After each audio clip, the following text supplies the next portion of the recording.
Hello everyone, SirMonkeySuit here, back again with the start of a brand new series. As you can tell by the title, it's 7 Deadly Sins, and because it's episode 1, it means that everybody gets access to this episode at the same time. General public, patrons, everyone gets it at the same time, but that is only episode 1. If you want to be able to watch me react to the rest of this series as soon as possible, then you want to be an exclusive tier patron, which is basically $15 a month. Now, for those of you that do remember, there was a poll that was happening last week to determine what the series, the next exclusive tier series would be, and that was between Tengen Toppa Gurren Lagann or 7 Deadly Sins, and it was literally like 50-50 through the whole fucking week. It was ridiculous. I made that poll specifically because those were the two that drew in the last poll. So yeah, but it seems pretty split down the middle as the people who want me to watch these series. I did mention in that poll video that I will be reacting to Gurren Lagann. It just means that it's going to be after I've reacted to 7 Deadly Sins. Gurren Lagann will be the next exclusive tier show regardless. But bear in mind that, you know, this is for everyone anyway. The exclusive tier on Patreon is $15 a month, and it's essentially only exclusive while I'm reacting to it. Okay, so while it's airing essentially, and because there is like 2 seasons, I believe, 24 episodes each, it's going to be a long time before this ever gets out to the general public. The only episode you're going to be able to see until I finish the series is this one. I can only react to 2 episodes every week, which means that it's probably going to be around October or November time, 2019. That's a long way off. So for those of you that have to wait, I do apologise. But it will be out for the general public eventually. It just is going to be a while. So if you want to watch the other episodes of me reacting to this, it's going to be 2 episodes a week every Wednesday. Then you're going to have to become an exclusive tier patron, which is $15 a month.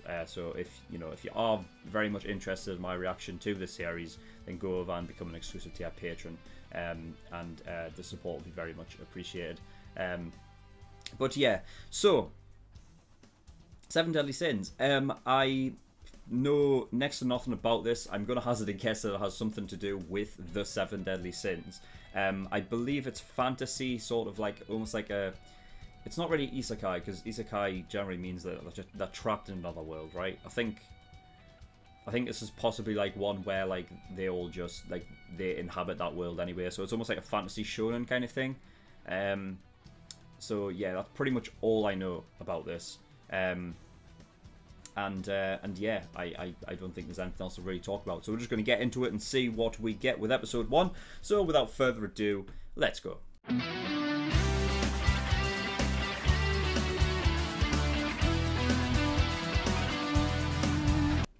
Okay, episode 1 of 7 Deadly Sins. Yeah, really liking the sort of the style of it. I think it's like very more. Oh, it's tough. It's very tough with anime, like, because episode 1 sort of shows a more feel good kind of show. Maybe a bit more childlike than maybe like, you know, other shonens where it's a bit more serious. But then in like the first scene, you just saw people like fucking dead, blood all over the shop. So I mean, it's hard with anime. It's tough to sort of define that. You know, but then again, it's episode 1. You know what I mean? Shit can hit the fan later on. It doesn't have to, you know, give you straight up that feeling of like, oh shit, you know what I mean? People are gonna die in this fucking thing. So we'll see. So the Kingdom of Lioness, I'm guessing that's the way it's pronounced. You know, pronunciation across like different languages can get lost a bit. But I'm gonna hazard a guess that it's Lioness. So it's all based. It's all based on a lie then. The fact is that, you know, from what we were privy to in the very first scene, you know what I mean, you don't see the actual thing go down, you just see the aftermath. So already there's like, well, you know, you have, who was it? It was Alioni. Is that Keynes? Are those the same person, Alioni and Keynes? Because Alioni said that he saw it 10 years ago, right? And he looks similar to Keynes. The thing is though, he's like, there's a specific quote he says where he says like, I was there, I saw it. I was like, well, if it is the same person, it's like, well, you saw the aftermath. You didn't see how it went down. And there's always a thing, especially with storytelling. You know, if things aren't given up front, generally you have to have the whole, you know what I mean? It's like the innocence until proven guilty. Whereas at the start of this, they kind of had the story set out in, you know, no, it's the 7 deadly sins that have done it, and that's it. So one of my questions is, were they known as the 7 deadly sins before their betrayal? I think they were known as like the 7, like the most powerful out of the Holy Knights, right? So I'm just wondering if they had those titles like before all of this went down. But apparently, the Holy Knights covered it up. Basically said that the Holy Knights attacked the 7 deadly sins first under suspicion of you know, betraying the king and whatnot. By the way, I find funny that one of the 7 deadly sins is called King. But I doubt that he's the actual king. I think that's just his name. But we'll just have to wait and see on that. So yeah, there's obviously heavy magical powers that come into play here. I think that's pretty obvious, you know what I mean? Especially when you're in, like, you know, fantasy land. It kind of comes with the territory, doesn't it? So yeah, we're looking at 10 years after that event all went down. We have PIGGU, the hawk, the fucking pig. That's fucking favorite character so far. The fucking thing's cute. And the PIGGU has a mother, which I don't know if that is like actually the case, or it's just a magical, you know, spell. Fuck knows. It's green. I'm guessing just so it blends in, sort of just becomes a fucking, like a mound, like a grass mound that the tavern sits on top. But yeah, explains why Alioni and the others like, yeah, where the fuck did this come from? I didn't see this 3 days ago. So yeah, it sits upon top the PIGGU's mother, called the Boar Hat as well, which makes sense. If it's sitting on top of a pig, call it the Boar Hat because it sits on top of it. Great, nice. So yeah, it was all a cover up.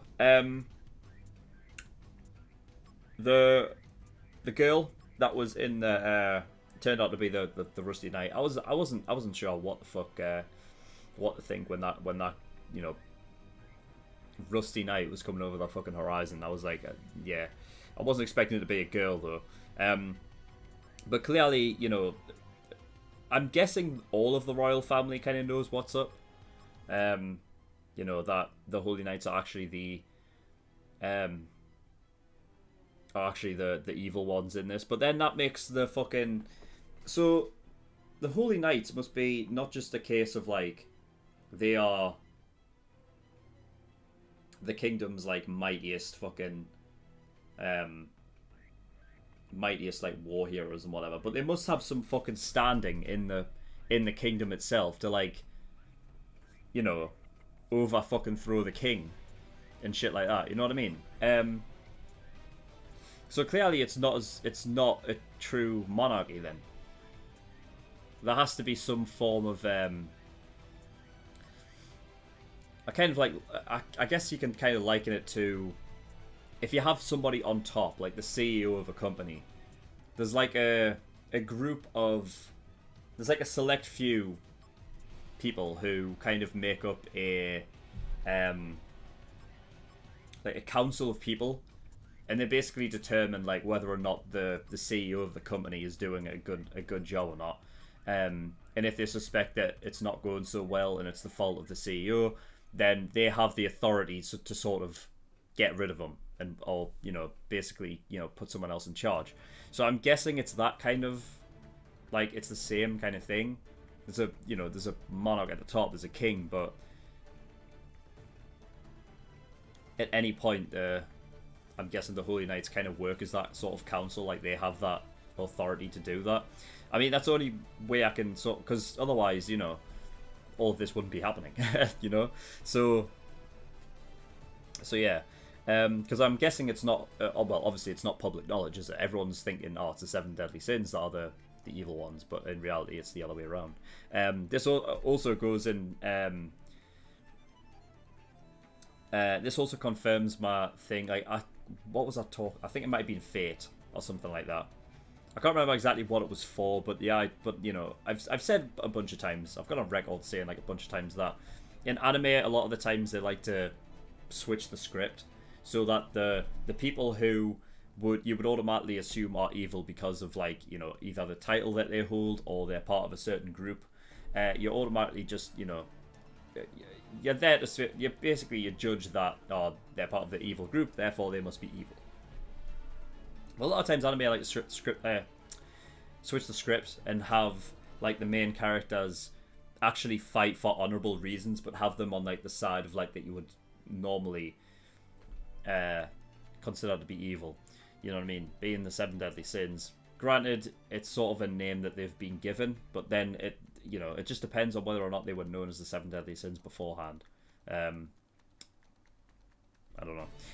But to have that sort of, like, you know, to have that title interweaved with them being holy knights, you know what I mean? It's like clash. It doesn't kind of make sense, but you know, anime likes to do that. So yeah, we got the, yeah, I thought we didn't get his name, and obviously, you know, because you needed to wait for the reveal.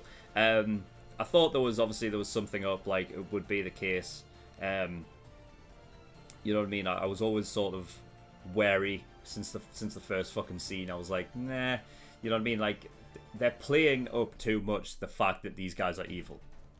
So inherently, I'm thinking, well, they're not going to be then, are they? Because stories do that a lot. They always fucking play with you, like, by you know what I mean? They try to sort of, like, trick you, but after you've watched, like, a lot of shows that do roughly the same thing, you can see it coming a mile off. So the doubt was already set in my mind, and then the idea of, like, this kid who shouldn't be running a tavern anyway, right? It's only him and the pig. That's already setting off, like, alarm bells, and then the fact that nothing surprises him, like, he seems very like, oh shit, this is happening, whatever, I can deal with this easily. So yeah, like, I sort of had it in my mind, like, yeah, he's probably going to be one of the guys then.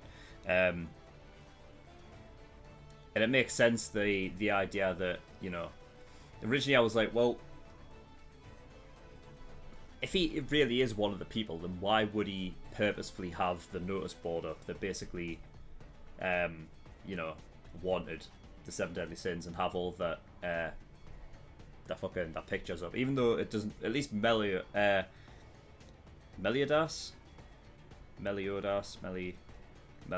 I think Meliodas, I guess. He doesn't resemble his picture at all, so I'm kind of wondering whether the other ones are as well. I don't know. We're just gonna have to see. But yeah, so he's Wrath. That's the 7 deadly sin that he occupies. I wonder if there's a sort of reason. Like, if there's something that, like, ties them to a specific sin for whatever reason, like the way that they are, the sort of, like, maybe their personality traits or whatever. Looking at the pictures, because I do have, like, the notice board with all of them up here. King, he stands out to me as gluttony, because he's fat. You know what I mean? This is completely judging. You know what I mean? Watch the anime just completely, you know, flip the script. It'll be someone completely different. So yeah, Lust is probably a woman. I'm gonna hazard a guess it's Merlin. Greed. I'm gonna say Ban is Greed. Just judging by his fucking. Just judging by like the way that he looks, he kind of sort of has like almost like an assassin-y look, like, well, a thiefy look to me, like a bit roguish. So that's what I'm basing that upon. Sloth. Oh god. Sloth. I'm gonna say.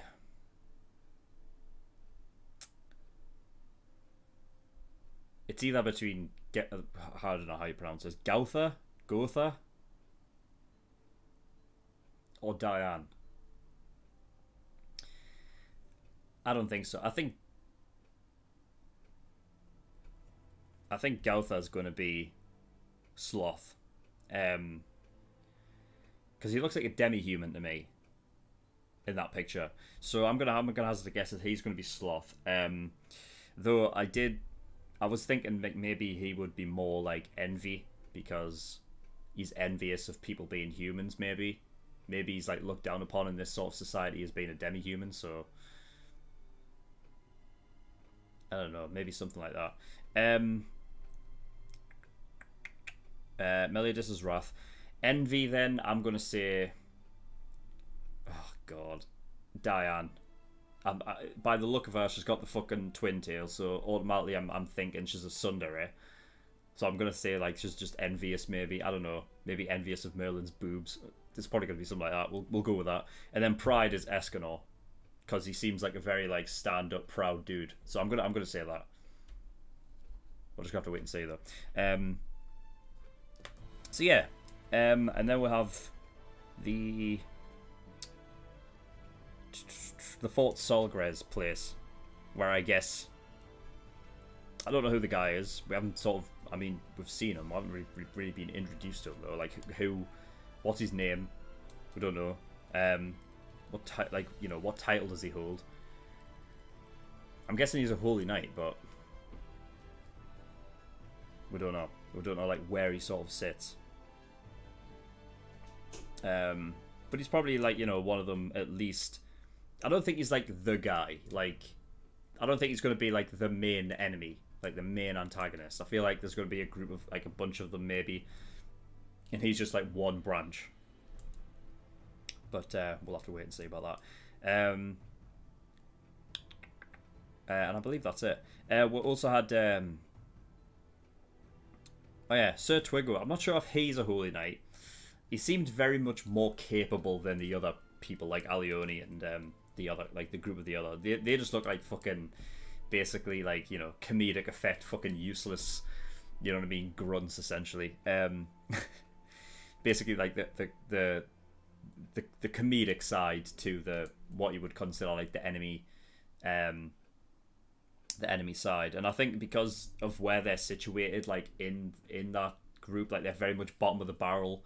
I think they're obviously not privy to the information that the Holy Knights are actually the evil ones and the Seven Deadly Sins did nothing wrong. So just, yeah, I mean, we'll see what happens. And finally, so Princess Elizabeth, she's the third princess. So I'm guessing she has two older sisters.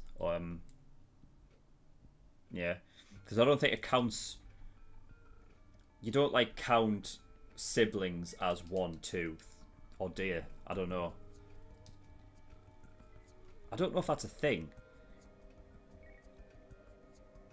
So if you guys like understand what I'm saying, the idea like if there is like, so if she's the third princess, right? Does that mean she is the third daughter, or she's the third sibling? I don't know if it counts like princes and princesses, because if that's the case, then either she's the third daughter, or she's the third Like she either has like, you know, 2 brothers, 2 sisters, 1 sister, 1 brother, you know. So I don't know, but either way, she has more family. So I don't know if we'll get to see those at some point. I imagine we will. And yeah, and Meliodas' sword, how it's essentially just a handle and a hilt. Seemingly what looks like it's sort of like, at first I thought it might have been like a snake, but I'm guessing it's more dragon scale kind of thing. I think it's probably that. Considering the fact that he's his mark, his tattoo is a dragon. So I'm guessing that's the same thing. Also, do the 7 deadly sins all wear the same mark? Like, is it all the dragon eating its own tail, or is it, or like, do each member has like a different? I'm guessing each one has a different mark, but they're sort of like similar in style probably. Because Meliodas did mention like that he was Wrath, and then he said like there was like an extra bit where he said like the dragon of something, like the dragon's wrath or something like that, right? So I'm guessing it's probably, they might all have different almost like different crests. But yeah, that's what I've got. So yeah, very interesting. I'm liking the sort of I'm liking the feel of the show, which you know, is sort of like, it's not really. I'm trying to think if I can relate it to any sort of like, any sort of style, like any feeling to me, like, because to me, like, I'm normally one where I almost feel like burned out on fantasy stuff. I love fantasy, but there's so much of it, like, you know, I don't really feel like burned out by it. Because I feel like there's a lot of fantasy stories that sort of take the same approach, so you can kind of get worn out by it. This has a different feeling to it. I'm trying to relate it to like another show that I've watched, and I can't really. It has almost like a, yeah, it has like a sort of feeling, a sort of. I don't think I've felt before, or I can sort of like describe it. Sort of, yeah, sort of like a giddy, like joyful kind of feeling. So we'll see what happens in there in later episodes. But yeah, that was episode 1. Did enjoy that, so I'll get on to episode 2, and that'll be put up on the exclusive tier. Again, guys, this is exclusive. This is an exclusive tier reaction. This means that anybody watching this episode on YouTube for the general public now, you won't get access to episode 2 and the other, you know, the other episodes until back end of this year. So it's going to be a while. It's on exclusive tier. That means it's exclusive for those patrons while it's airing. If you want to go and watch the other reactions to the other episodes, then you're going to have to become an exclusive tier patron. That's $15 a month over on my Patreon. Link is in the description. But yeah, that is that. So, one more thing. There is a, because I almost forgot, I was supposed to mention this at the in the pre-discussion, but there is, obviously watching this on Netflix, I didn't realize this was a Netflix like sort of made anime. That's nuts. So on Netflix, it specifically says season 1, Signs of Holy War, and then Revival of the Commandments. So I'm guessing Revival of the Commandments is season 2, and is Signs of the Holy War like a bunch of OVAs or whatever? I don't know. You guys are gonna have to tell me about that though. Just so I'm aware when I come up to it, see what I'm going to do with that. But yeah. Right, so that is also, thank you everyone for watching. In the description below I have links to certain things. Discord, get yourself over there, I'm over there, the community's over there, you can come join us and talk with us. My website, SirMonkeySuit.com, all of my content is over there. So, you know, if for some reason, you know, things aren't on YouTube in the future, whatever the fuck, you'll find everything over on my website. And Patreon. Do a Patreon. If you do want to support me, that'd be very much appreciated. There's a bunch of different tiers and rewards depending on how much you want to support me with. So there is early access, $5 a month. That gives you early access to all the shows I do a week early. And for Fate, that reaction series, you actually get 4 reactions every single week. That's 2 on Monday and 2 on Friday. The full length, that's $10. That gives you access to my full length library. Everything actually gets a full length. $15, that's the exclusive tier, like I previously mentioned. $50, that's the elite tier. So every time you pay $50, you actually get a choice of a show that you want me to react to, and I will react to it. It will go at the back of the list behind about 7 shows. Might take me a while to get round to it, but I will do eventually. But if you don't want to wait that long and you want to jump the queue and go to the very front, so that your show gets reacted to next, and you want to get God tier, which is $100. And yeah, that means that your show will be reacted to next when that comes along. So that is all. So thank you for watching. I'll see you all next time. Bye bye.